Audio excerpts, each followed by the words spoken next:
Olá pessoal, muito bem-vindos ao nosso canal do YouTube. Para você que faz parte já da nossa comunidade, você já sabe que todas as segundas-feiras e quartas-feiras nós sempre colocamos uma mensagem nova aqui no nosso canal.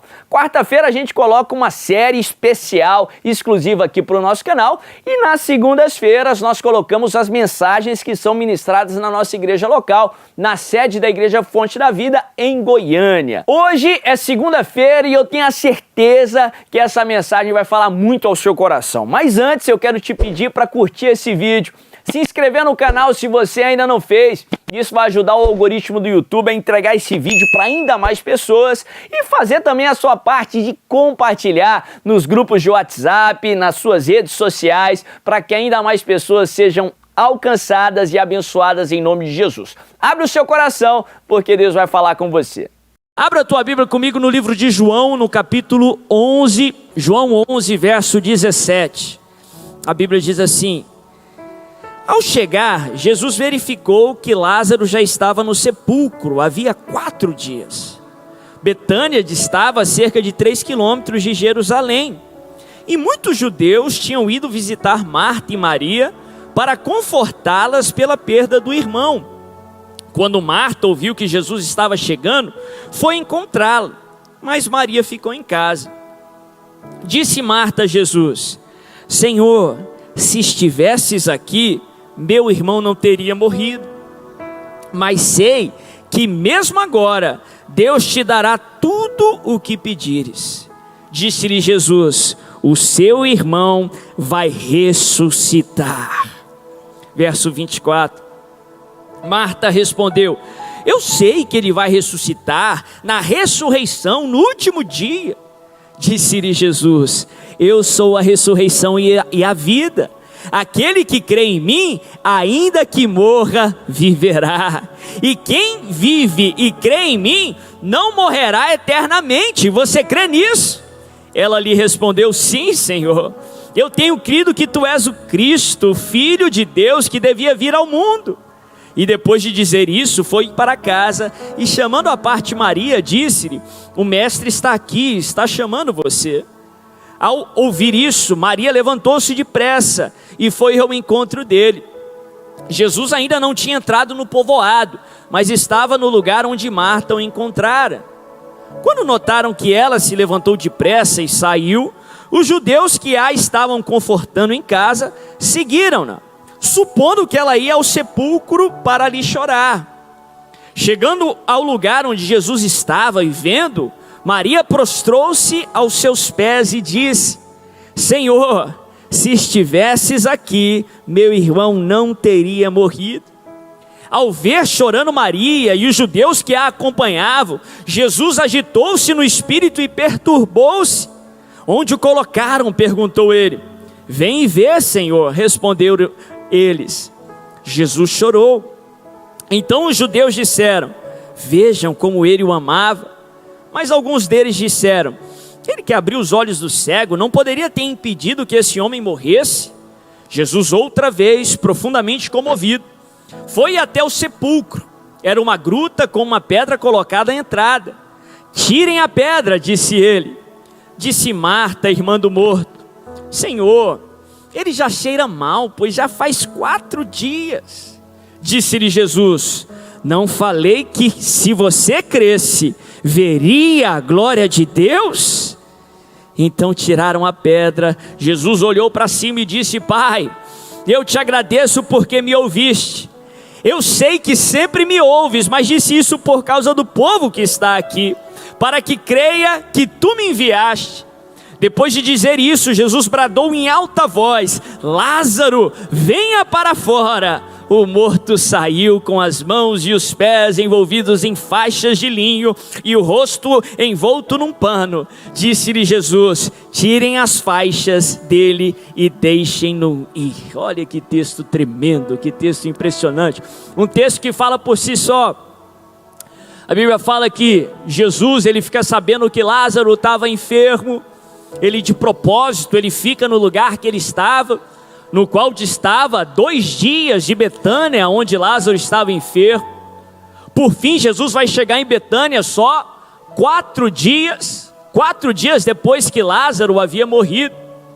Mas desde o início do texto, se você ler do verso 1 ao verso 17, nós podemos perceber que o nosso Senhor jamais perdeu o controle. Ele tinha um plano muito bem detalhado para aquele problema, para aquela situação, porque o nosso Deus jamais perde o controle e Ele tem um plano muito bem elaborado para cada problema que você enfrentar. E a Bíblia fala que quando Ele chega ali em Betânia, Marta e Maria, as irmãs de Lázaro, elas ficam sabendo que Jesus estava ali, e Marta, em primeiro lugar, ela vai receber Jesus fora do povoado, fora do lugar aonde Lázaro já estava sepultado, já estava no sepulcro. E Marta vem cheia de frustrações e derrama daquelas frustrações ali diante do Senhor. Ela já chega dizendo: Senhor, se o Senhor estivesse aqui, meu irmão não teria morrido. Se o Senhor pelo menos tivesse vindo na hora que eu pedi, na hora que eu clamei, do meu jeito, pelo menos meu irmão ainda estaria vivo. E interessante que mais uma vez, quando Maria, ela fica sabendo que o mestre estava lá, que Jesus estava lá, Marta foi a avisar. Maria vem com a mesma frustração, Maria vem com a mesma reclamação, dizendo: Senhor, se o Senhor estivesse aqui, meu irmão estaria vivo. O problema não teria chegado a esse ponto. Em outras palavras, aonde o Senhor estava? A Bíblia fala que aquele clamor, aquele choro mexeu com o coração de Deus. Jesus não ficou insensível ao choro de Marta e Maria. Jesus não ficou insensível à dor daquelas mulheres. Da mesma forma, Deus não fica insensível à sua dor. Deus sabe o que você está passando. E isso mexe com o coração dele. A Bíblia fala que Jesus se comoveu da mesma forma que Ele tem compaixão de você, da mesma forma que a sua dor comove o seu coração. E a Bíblia diz que Jesus fala claramente por algumas vezes a Marta. Por fim Ele diz: o seu irmão vai ressuscitar. Em outras palavras, o seu milagre vai acontecer. O mesmo Jesus que ressuscitou a Lázaro, o mesmo Jesus que fez aquele milagre acontecer, está aqui através do Espírito Santo. Ele diz a você: o seu milagre vai acontecer. Lázaro irá ressuscitar, você será curado, o milagre acontecerá. Por fim, ele vai até onde Lázaro estava sepultado.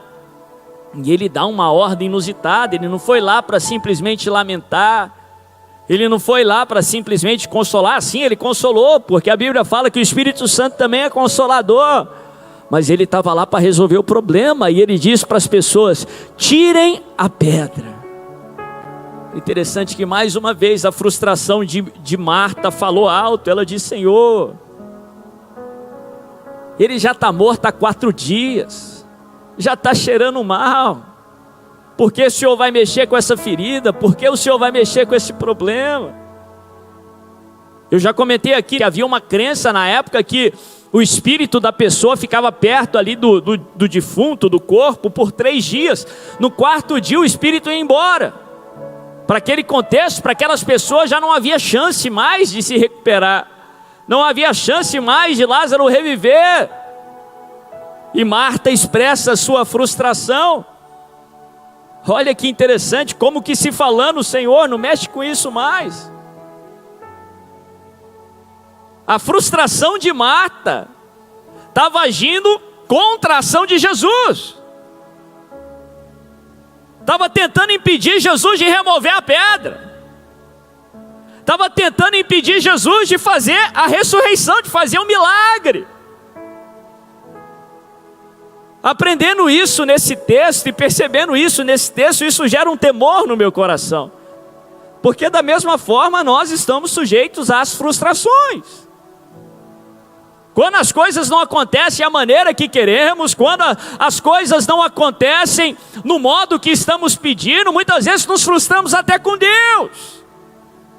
E são essas frustrações, pelo milagre não ter acontecido da sua forma, que pode impedir de você experimentar os milagres à maneira de Deus, à forma de Deus. A frustração de Marta estava agindo contra o milagre. Não permita que as suas frustrações joguem contra você, que as suas frustrações andem na contramão do agir de Deus. Eu costumo falar que frustração é até um pouco superestimado para a natureza humana. Porque frustração é fruto de expectativas erradas. Marta e Maria tinham a expectativa que Jesus ia agir conforme elas queriam. Que Jesus iria agir conforme elas estavam pedindo. Sim, a Bíblia nos ensina a pedir e a clamar, a sermos específicos no nosso clamor, a sermos específicos nas nossas orações. Mas entenda o que o profeta Isaías nos ensina lá em Isaías 55. Que os planos do Senhor são sempre maiores e melhores do que os nossos. Sim, devemos clamar, devemos pedir, mas saiba que Deus vai te responder conforme o que é melhor para você. Deus vai te responder conforme aquilo que é melhor. Até quando a resposta de Deus for diferente da sua. Marta e Maria queriam uma cura. No final, Jesus curou Lázaro. Elas tiveram aquilo que elas estavam esperando. Mas Jesus curou Lázaro através de uma ressurreição. Ele fez algo maior. Não permita que as suas frustrações te afastem de Jesus. Não permita que as suas frustrações impeçam o agir de Deus na sua vida. Faça o que o salmista nos ensina lá em Salmo 37. Confia no Senhor, habita na terra, deleita-te no Senhor, porque Ele satisfará os desejos no seu coração. Confia no Senhor e fica tranquilo em nome de Jesus. Ele sabe o que faz, o seu caminho é perfeito. Se não veio da forma que você queria, Ele sabe o que faz. Na hora certa o milagre acontece, na hora certa Lázaro vai ressuscitar, na hora certa o impossível vai acontecer. Mas presta atenção num detalhe muito importante nessa história. As pessoas que viviam em volta de Lázaro, as pessoas que faziam parte da vida de Lázaro, foram fundamentais no processo da ressurreição. As pessoas ali próximas a Lázaro foram fundamentais para que Jesus o ressuscitasse. Jesus só veio até lá por causa da intercessão das suas irmãs, da oração das suas irmãs. Depois que Jesus ressuscitou a Lázaro, ele estava todo enfaixado ali, ainda com aquele mau cheiro. Jesus mandou que as pessoas tirassem as faixas, tirassem o pano ali que estava no seu rosto. As pessoas que estavam em volta ou à volta de Lázaro foram fundamentais para que Lázaro fosse ressuscitado. Aqui nós aprendemos a importância dos nossos relacionamentos, das pessoas que estão à nossa volta. Elas podem contribuir com o agir de Deus na sua vida, mas também elas podem prejudicar. Elas podem contribuir para que o milagre aconteça na sua vida, como elas podem também atrapalhar, atrasar, ou até impedir você de experimentar o que Deus tem para a sua vida. A Bíblia nos ensina a amarmos todas as pessoas, como Deus ama. Mas a Bíblia nos ensina a sermos seletivos com as pessoas que estão à nossa volta. As pessoas que fazem parte do nosso círculo, ou dos nossos círculos de relacionamento. A Bíblia é muito clara nisso. As más conversações corrompem os bons costumes. Maus relacionamentos te atrapalham. A Bíblia nos ensina que espíritos são transferíveis. Moisés tirou do seu espírito e transferiu ali para os anciãos. Se você só anda com pessoas negativas, o negativismo alheio vai te afetar. Se você só anda com pessoas incrédulas, só dá ouvidos àqueles que são incrédulos, a incredulidade alheia vai minar a sua fé. Mas se você anda com pessoas cheias de fé, a fé alheia vai te contagiar. Se você anda com pessoas cheias do Espírito Santo de Deus, o Espírito Santo de Deus também virá sobre a sua vida. Seja seletivo com aqueles que estão à sua volta. Eu vi uma pesquisa alguns anos atrás sobre relacionamento humano que dizia que o homem é produto dos 5 relacionamentos mais próximos que ele tem. Repara, 5 pessoas que são mais próximas de você, o perfil delas diz muito sobre você. Porque o relacionamento influencia a sua vida, influencia você. As pessoas que estavam perto de Lázaro foram fundamentais para que ele experimentasse o milagre. Eu lembro daquele paralítico de Cafarnaum. A Bíblia fala que Jesus estava numa casa, tinha uma multidão ali, um paralítico jamais ia conseguir chegar até Jesus sozinho, mas a Bíblia fala que ele contou com 4 amigos, que levaram ele numa maca, subiram no teto, fizeram o inusitado, abriram um buraco no teto, se esforçaram e desceram o paralítico para os pés de Jesus. As pessoas que estão à sua volta, elas têm te levado para os pés de Jesus ou têm te afastado de Jesus? Os seus amigos, eles te aproximam de Deus ou te afastam de Deus? Se te afastam, meu irmão, escolha outras amizades, escolha outros relacionamentos. Se você quer realmente ter um encontro com Deus, continue amando eles, ore por eles, mas se afaste deles em nome de Jesus. Toda escolha exige uma renúncia. Se aproxima de Deus, porque aí você não vai se arrepender, em nome de Jesus. No Antigo Testamento, a Bíblia fala que havia um general sírio chamado Naamã, e ele foi acometido de lepra. Era um homem muito bem sucedido, muito respeitado, mas de repente a enfermidade bateu na sua porta. Lepra era uma enfermidade incurável, mas a Bíblia fala que Naamã sabia escolher os seus relacionamentos, sabia escolher as pessoas que o serviam, porque elas foram fundamentais para que ele tivesse a sua sorte mudada. A Bíblia fala que havia uma serva da sua esposa, que certo dia viu ele sofrendo com aquela enfermidade, com aquela lepra. Aí ela falou para sua senhora, para sua chefe, dizendo: quem dera o meu senhor fosse lá no profeta que há em Israel, um homem de Deus, um mensageiro do Senhor, porque ele oraria a Deus e ele seria curado da sua lepra. Você tem se cercado de pessoas que te falam sobre Deus, que te falam da palavra de Deus. Você tem se cercado de pessoas que falam o que você precisa ouvir, não simplesmente o que você gosta de ouvir. A Bíblia fala que por fim, Naamã, influenciado por aquela menina, ele foi a Israel, ele foi até o profeta. Só que Naamã era um general de um exército inimigo de Israel. A Bíblia fala que o profeta não recebeu Naamã, apenas mandou um recado para ele, falou: olha, vai lá se banhar no Rio Jordão, mergulha 7 vezes no Jordão, porque aí você vai ser curado. Só que o general era acostumado a ser recebido com tapete vermelho, era uma celebridade no seu país, e o seu país tinha um grande rio, o Rio Barada, um rio famoso ali naquela época, um rio mais puro, um rio melhor aparentemente do que o Rio Jordão. Aí ele fica ofendido, ele se ressente e fala: não vou me lavar no Rio Jordão, o profeta nem me recebeu, eu vou embora.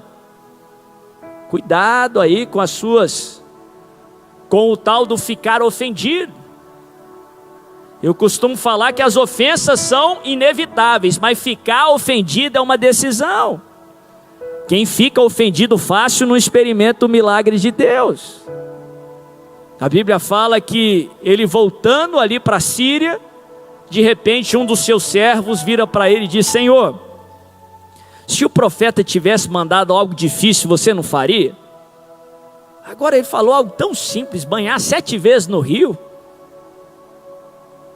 Você não faria isso para ser curado? Aí a Bíblia fala que ele ouviu aqueles que estavam à sua volta, ele mergulhou no Rio Jordão por 7 vezes e ele foi curado. Selecione quem está à sua volta em nome de Jesus. Selecione quem são os seus amigos. Selecione quem você dá os seus ouvidos. Último exemplo que eu quero dar, eu vou falar um pouco mais sobre isso quando eu falar da ressurreição da filha de Jairo. A Bíblia fala que quando Jesus ele foi ressuscitar a filha de Jairo, ele chegou na casa de Jairo e as pessoas começaram a dizer: ela já morreu, ela estava enferma e ela tinha acabado de morrer, não adianta mais. Todos chorando, todos lamentando, e Jesus começou a dizer: não, ela não morreu, ela está dormindo. Aí as pessoas não só estavam lamentando, como começaram a rir e caçoar de Jesus, como que se Jesus fosse simplesmente um homem. Aquele ambiente de ironia, aquele ambiente de sarcasmo, aquele ambiente de choro, de lamentação. Sabe o que Jesus fez? Quando ele vira para a filha de Jairo, para ressuscitá-la, antes de ressuscitar ele fez assim, ó: manda todo mundo sair da casa. Todo mundo. No texto da Nova Versão Internacional ele diz assim: ordene que eles saiam.